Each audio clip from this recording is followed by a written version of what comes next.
के आप हेलो दोस्तों, अगर आप कक्षा 10 के छात्र हैं और 2024 में क्लास 10 से हिंदी का पेपर देंगे तो ये वीडियो आप लोगों के लिए सबसे ज़्यादा महत्वपूर्ण होने वाली है, क्योंकि आज की इस वीडियो में मैं आपके लिए क्लास 10 के हिंदी के ऐसे महत्वपूर्ण और मज़ेदार क्वेश्चन लेके आया हूँ जो कि आपके बोर्ड एग्जाम के पॉइंट ऑफ व्यू से सबसे ज़्यादा महत्वपूर्ण है। तो किस प्रकार के प्रश्न लाया हूँ, चलिए देख लेते हैं। सबसे पहले आपका पहला प्रश्न है कि चिंतामणि किस विधा की रचना है।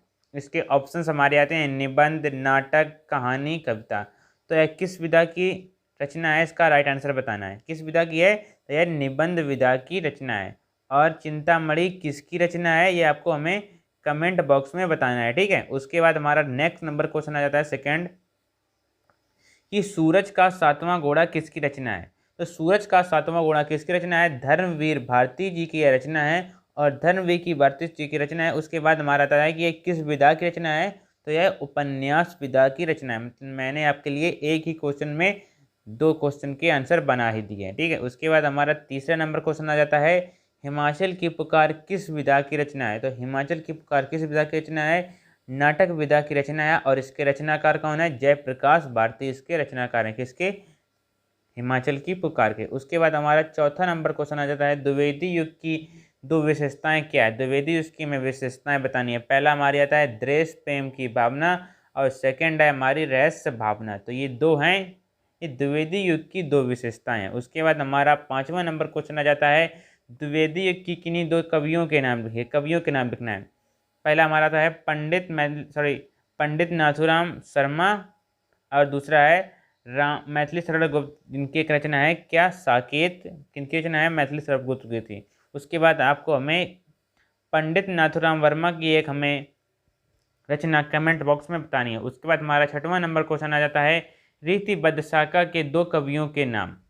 तो रीतिबद्ध शाखा के दो कवि कौन कौन से हैं, देख लेते हैं। पहला हमारा आता है केशव दास, और दूसरे हैं बिहारी जी, ठीक है।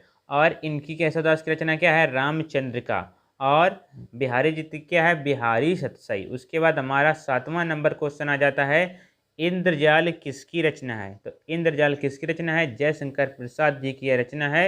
और किस विधा पर आधारित रचना है, तो यह कहानी विधा पर आधारित रचना है।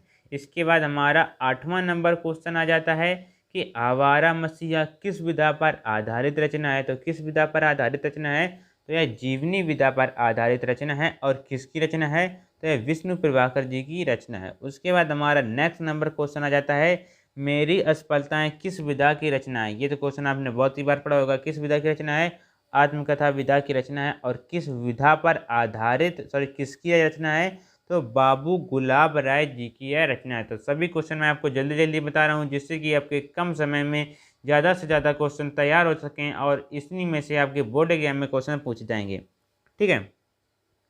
10वां नंबर क्वेश्चन आता है, लहरों का राजहंस के लेखक हैं। हमें आपके बताना है कि लहरों के राजहंस का कौन है, कि मोहन राकेश इसके रचनाकार हैं। और मोहन राकेश की आपको एक रचना हमें कमेंट बॉक्स में बताती हैं, ठीक है। 11 नंबर क्वेश्चन आता है, नीड़ का निर्माण फिर किसकी रचना है। तो किसकी रचना है, हरिवंश राय बच्चन जी की रचना है। और किस विधा पर आधारित है, तो आत्मकथा विधा पर आधारित है। उसके बाद हमारा नेक्स्ट नंबर क्वेश्चन आ जाता है, तो इधर से है 12 नंबर, ठीक है। क्या है, क्या भूलूं क्या याद करूं किसकी रचना है। तो किसकी रचना है, हरिवंश राय बच्चन जी की यह रचना है।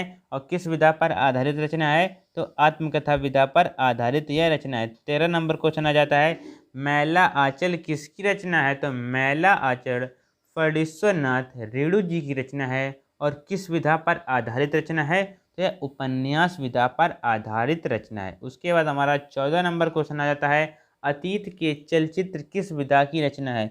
किस विधा की रचना है, रेखा चित्र विधा की रचना है। और किस विधा पर आधारित रचना है, तो यह किसकी रचना है, तो यह महादेवी वर्मा जी की रचना है। उसके बाद हमारा नेक्स्ट नंबर क्वेश्चन आ जाता है, किसी एक एकांकी लेखक का नाम लिखो। तो ठीक है, एकांकी लेखक का नाम लिख देना है। क्या है, राम कुमार वर्मा जी इसकी एकांकी के लेखक हैं। और राम कुमार वर्मा जी की क्या एक रचना है, दीपदान, इनके एक प्रसिद्ध रचना है। उसके बाद हमारा 16 नंबर क्वेश्चन आ जाता है, अशोक के फूल के लेखक हैं। अशोक के फूल के हमें लेखक बताने हैं, कौन है, तो हजारी प्रसाद द्विवेदी इसके लेखक हैं। और किस विधा पर आधारित यह रचना है, तो निबंध विधा पर आधारित यह रचना है। उसके बाद हमारा 17 नंबर क्वेश्चन आ जाता है, गेहूं और गुलाब किस विधा की रचना है। तो किस विधा की रचना है? निबंध विधा की रचना है। और किसकी रचना है? तो राम वृक्ष बेनीपुरी जी की ये रचना है। उसके बाद हमारा नेक्स्ट नंबर क्वेश्चन आ जाता है, भारतेंदु काल की समय अवधि क्या है? तो भारतेंदु काल की समय अवधि क्या है? सन 1867 से सन 1904 तक भारतेंदु युग की काल अवधि है। उसके बाद हमारा 19वां नंबर क्वेश्चन आ जाता है, छायावादी युग की किसी एक कविता का नाम लिखिए, कवित्री का नाम लिखिए। तो कौन है? महादेवी वर्मा छायावादी युग की एक कवित्री हैं। उसके बाद हमारा नेक्स्ट नंबर क्वेश्चन आ जाता है, द्विवेदी युग के एक ग्रंथ का नाम लिखिए। तो साकेत क्या है? एक द्विवेदी युग का ग्रंथ है। और साकेत किनकी रचना है, ये आपको हमें कमेंट बॉक्स में बतानी है। उसके बाद हमारा नेक्स्ट नंबर क्वेश्चन आ जाता है, प्रयोगवाद के प्रवर्तक हैं कौन है? अज्ञेय के प्रवर्तक हैं। आपको अज्ञेय जी का पूरा नाम हमें कमेंट बॉक्स में बताना है, इनका नाम पूरा क्या है। उसके बाद हमारा 22 नंबर क्वेश्चन आता है, प्रेम वाटिका किसकी रचना है? किसकी रचना है? रसखान जी की रचना है। और इनकी भी आपको एक रचना हमें कमेंट बॉक्स में और बतानी है, ठीक है। उसके बाद हमारा 23 नंबर क्वेश्चन आ जाता है, आधुनिक काल की प्रमुख विशेषताएं क्या हैं? क्या क्या थी देख लेते हैं। पहली थी हमारी खड़ी बोली, क्या उपयोग है? दूसरी थी देश प्रेम की भावना। तो ये इनकी दो आधुनिक काल की प्रमुख विशेषताएं थी। उसके बाद हमारा 24 नंबर क्वेश्चन आ जाता है और इस वीडियो का लास्ट नंबर क्वेश्चन आ जाता है, रीतिबद्ध शाखा के दो कवियों के नाम। रीतिबद्ध शाखा के दो कवि कौन कौन से हैं? एक तो ग्वाल हैं और एक भिखारी दास हैं। और आप इन दोनों लेखकों की एक एक रचना हमें कमेंट बॉक्स में बतानी है। और सभी क्वेश्चन का आंसर किस प्रकार से देना है उसको एक बार बता देता हूँ। एग्जाम्पल के तौर पे जैसे हमने इसका पूछा है तो आपको लिख देना है 22 लगा के कॉमा, मतलब सॉरी कॉमा या जो भी आप करें, फिर उसका राइट आंसर जो भी हो उससे लिख दें। इस प्रकार से आपको सभी जितने क्वेश्चन पूछे हैं उनका आंसर हमें कमेंट बॉक्स में देना है। इस प्रकार से बस आपको कुछ नहीं करना है और चैनल को सब्सक्राइब कर लेना है, वीडियो को लाइक करके अभी सभी दोस्तों के साथ शेयर कर देना।